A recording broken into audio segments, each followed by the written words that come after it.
Salut! Aujourd'hui, je suis dans un lieu chargé d'histoire. Rien que ce livre qui est derrière moi est une Bible qui a 250 ans d'âge. Et si tu pouvais voir le sol de ce temple, tu verrais des pierres naturelles qui ont été patinées, usées par le passage de générations de croyants.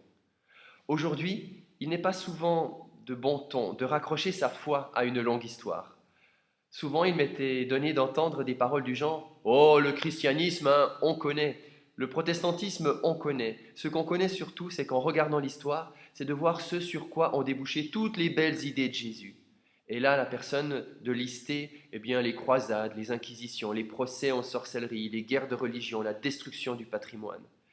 L'été dernier, alors que notre actualité nous racontait, nous montrait de ces fanatiques religieux détruisant des vestiges culturels importants en Afrique noire, il m'est arrivé d'entendre: mais les protestants, au moment de la Réforme, n'ont-ils pas fait de même avec les statues et les lieux de culte catholiques?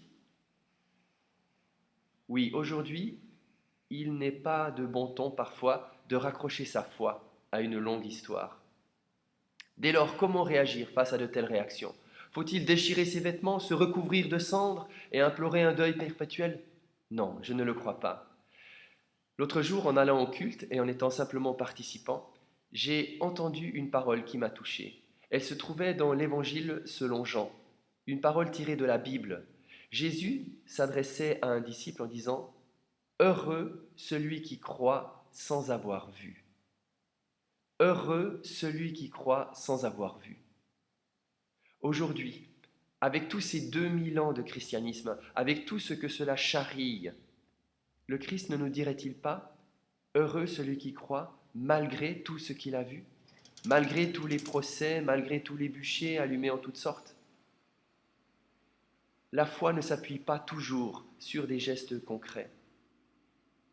Aujourd'hui, après 2000 ans de christianisme, je crois que tout l'évangile n'a pas été dit, vécu, digéré.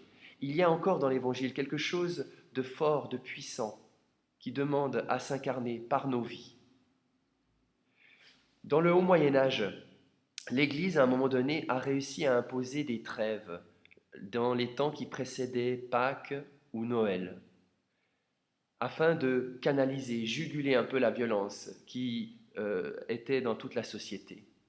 Je crois que si l'Église a eu cette idée d'imposer une trêve, n'est-ce pas parce que justement, elle s'est appuyée, elle s'est inspirée d'un souffle qui venait d'ailleurs, d'un souffle qui ne venait pas dans la société, mais qui venait d'ailleurs, un souffle de l'Évangile. Aujourd'hui, nous aussi, n'avons-nous pas à laisser ce souffle de l'Évangile nous traverser et nous donner l'inspiration pour poser des actes qui conduiront notre monde vers demain?